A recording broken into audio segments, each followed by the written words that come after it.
नमस्कार दोस्तों, आप देख रहे हैं सच सुनेगा हिंदुस्तान न्यूज।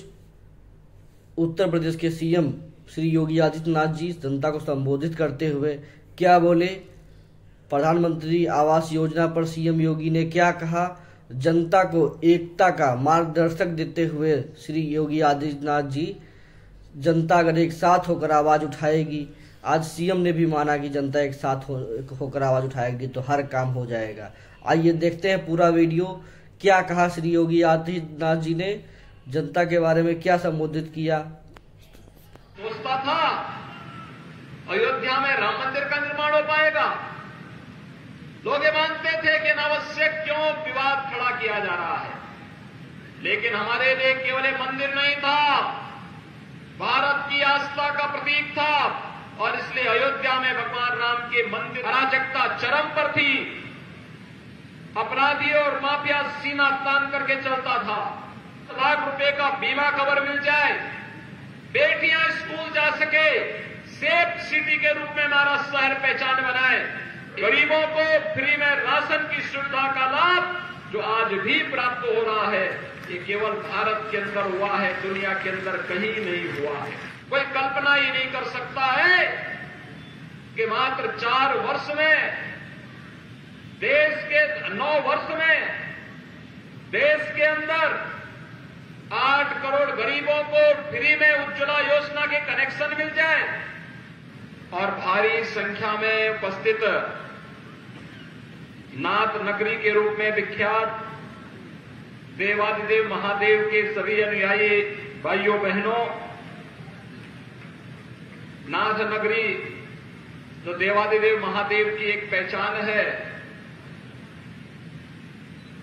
इस नगरी को नमन करते हुए मैं आप सबका हृदय से अभिवादन करता हूं।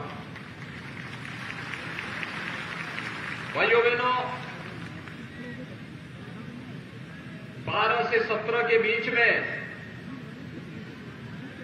प्रदेश के जो नगर थे जिनमें सर्वाधिक बार कर्फ्यू लगा था, उसमें आपके बरेली का भी नाम आता है। हर 6 महीने में एक बार यहां कर्फ्यू लगता था। पर्व और त्योहार भय और दहशत के साये में आयोजित करने के लिए हर आस्थावान नागरिक मजबूर होता था।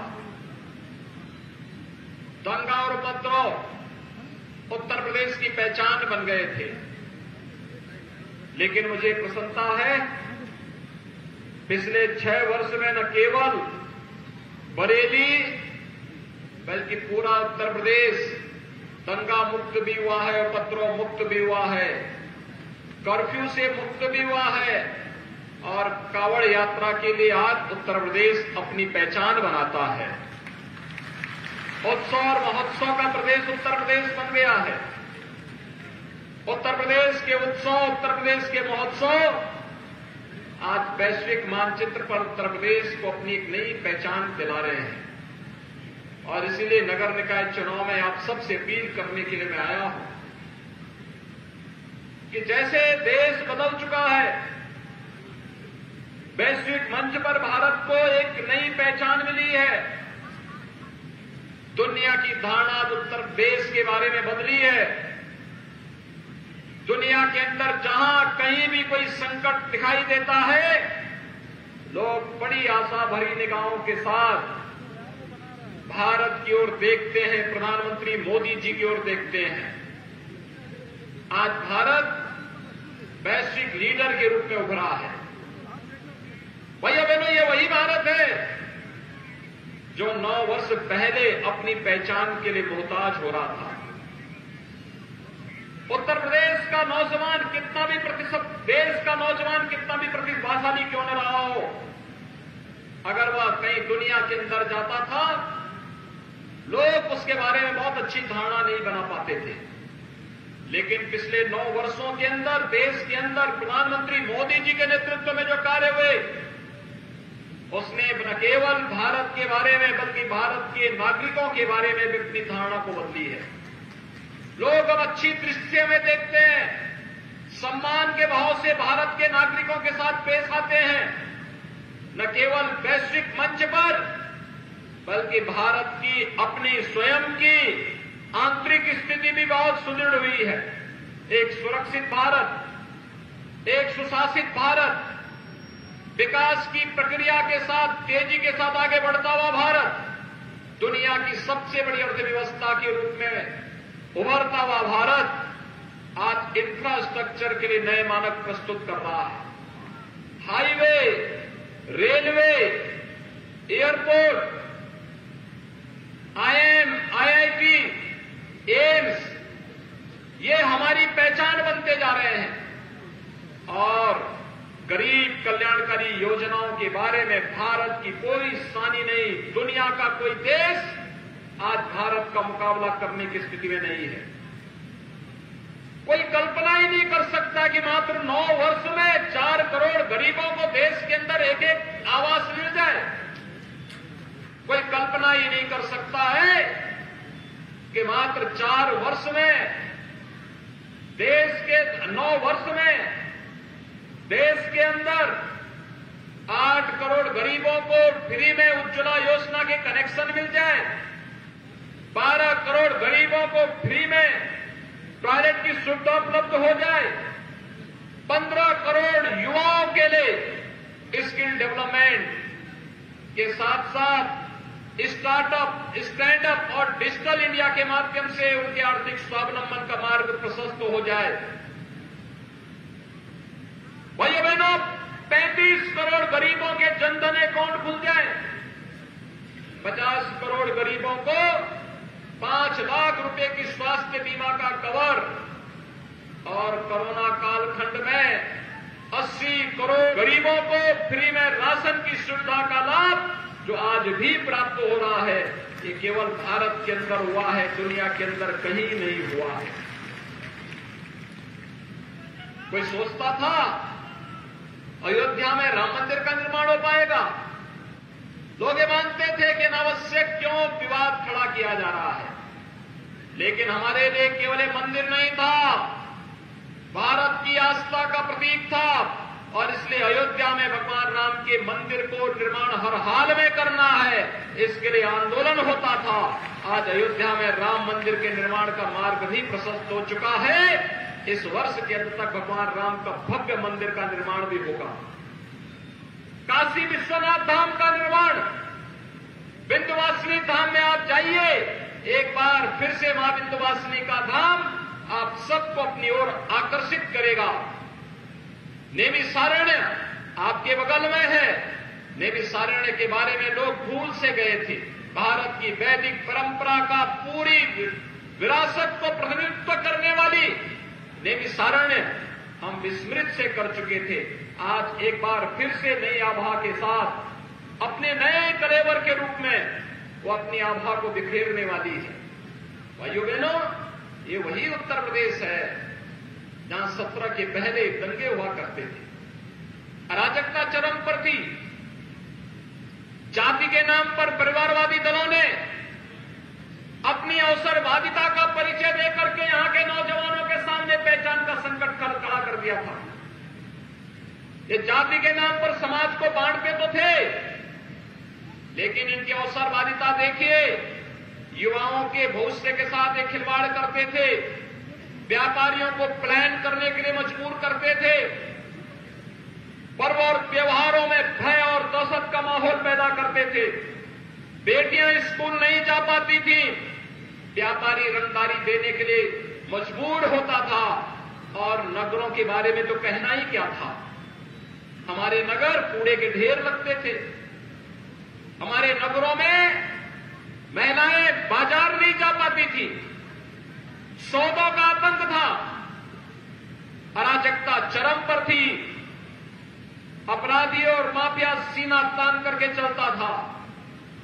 लेकिन भाइयों बहनों, पिछले 6 वर्ष के अंदर प्रधानमंत्री मोदी जी के विजन को जमीनी धरातल पर उतार करके, मिशन मान करके डबल इंजन की सरकार ने जो कार्य किया, आज उसके परिणाम हमारे सामने हैं। मुझे याद है जब मैं 2017 में मुझे मुख्यमंत्री बनाया गया था, मैंने उस समय उत्तर प्रदेश की टीम को बुलाया था। मैंने कहा उत्तर प्रदेश के नौजवानों के लिए नौकरी और रोजगार की नई संभावनाओं को विकसित विकसित करने के लिए एक इन्वेस्टर समिट होना चाहिए। आपको याद होगा, इन्वेस्टर समिट की जब तैयारी हुई तो मेरे सामने प्रस्ताव आया कि 20,000 करोड़ का निवेश उत्तर प्रदेश के अंदर होगा। मैंने कहा उत्तर प्रदेश के क्षेत्रफल को और उत्तर प्रदेश की आबादी के घनत्व को देखो, जितनी आबादी है उतना भी निवेश नहीं करा पाएंगे क्या? लोगों ने कहा उत्तर प्रदेश में कोई नहीं आना चाहता। भाइयों बहनों, अभी 10 से 12 फरवरी में उत्तर प्रदेश ने अपना ग्लोबल इन्वेस्टर समिट किया है। जिस उत्तर प्रदेश में 2017 में 20,000 करोड़ रुपए का निवेश नहीं मिल रहा था, उसी उत्तर प्रदेश के लिए हमने 35 लाख करोड़ रुपए के निवेश के प्रस्ताव मंगाए हैं। ये 35 लाख करोड़ रुपए के निवेश का प्रस्ताव 1 करोड़ नौजवानों को सीधे सीधे नौकरी की गारंटी देगा। 2017 के पहले उत्तर प्रदेश के युवाओं के हाथों में तमंचे पकड़वाए जाते थे। ये जातिवादी और परिवारवादी दल केवल जातिवाद और परिवारवादी नहीं थे, ये अवसरवादी भी थे, ये अराजकतावादी भी थे और ये तमंचावादी भी थे। युवाओं का जीवन बर्बाद करते थे और व्यापारियों से अवैध वसूली भी करते थे।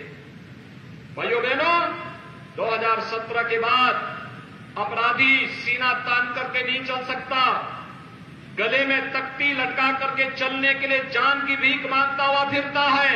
हमारे व्यापारियों को आज प्रदेश के अंदर हमने 10 लाख रुपए का सुरक्षा कवर भी दिया है और पटरी व्यवसायियों को पीएम स्वनिधि योजना के साथ जोड़ने का भी कार्य किया गया है।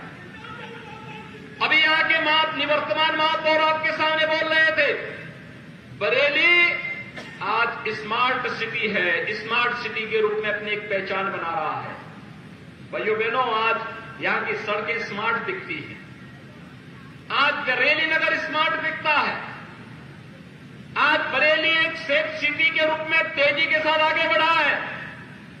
आज बरेली के अंदर व्यापारी रंगदारी नहीं देता है, आज बरेली के अंदर व्यापारी को सुरक्षा कवर भी मिला है और साथ साथ पीएम स्वनिधि योजना का लाभ भी मिला है।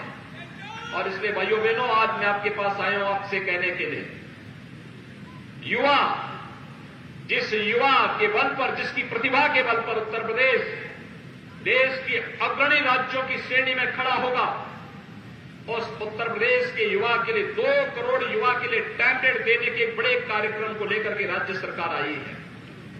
आज उत्तर प्रदेश के अंदर 20 लाख युवाओं को अब तक हम टैबलेट उपलब्ध करा चुके हैं और बाकी युवाओं के लिए लगातार टैबलेट की सुविधा का लाभ उन्हें उपलब्ध करवाने के कार्यक्रम को हम आगे बढ़ा रहे हैं। और इसीलिए आज मैं आपके पास आया हूं बरेली में। भाइयों बहनों, ये जो उत्तर प्रदेश के अंदर एक चमत्कार आपको दिखाई दे रहा है, जो परिवर्तन दिखाई दे रहा है, जो सुरक्षा का माहौल दिखाई दे रहा है, जो आज प्रदेश के अंदर सुशासन दिखाई दे रहा है, ये व्यक्ति का नहीं, ये डबल इंजन सरकार का करिश्मा है। डबल इंजन सरकार, और डबल इंजन के साथ ट्रिपल इंजन भी जुड़ जाए तो फिर इसी को कहते हैं सोने पे सुहागा। जनता की बुनियादी सुविधाओं का आधार बनेगा। डबल इंजन सरकार जो पैसा भेजेगी, उस पैसे का सही इस्तेमाल हो सके, उस पैसे को जनता की बुनियादी सुविधाओं के लिए उपलब्ध कराया जा सके। जिनके पास सिर ढकने के लिए आवास नहीं, उनको प्रधानमंत्री आवास योजना की सुविधा का लाभ दिया जा सके। जिन पटरी व्यवसायियों के पास अपना धंधा करने के लिए पैसा नहीं, उन्हें ब्याज मुक्त ऋण बैंक से देकर के डिजिटल पेमेंट के साथ जोड़ देंगे, उनके जीवन में क्रांति आ जाएगी। किसी व्यापारी के साथ कोई दुर्घटना घटित हो, उसे 2 लाख रुपए का बीमा कवर मिल जाए, बेटियां स्कूल जा सके, सेफ सिटी के रूप में हमारा शहर पहचान बनाए। इसके लिए लगातार कार्य आईटीएमएस को मजबूत करते हुए कार्य हो रहा है। 1 डिस्ट्रिक्ट 1 मेडिकल कॉलेज की तरफ उत्तर प्रदेश जा रहा है।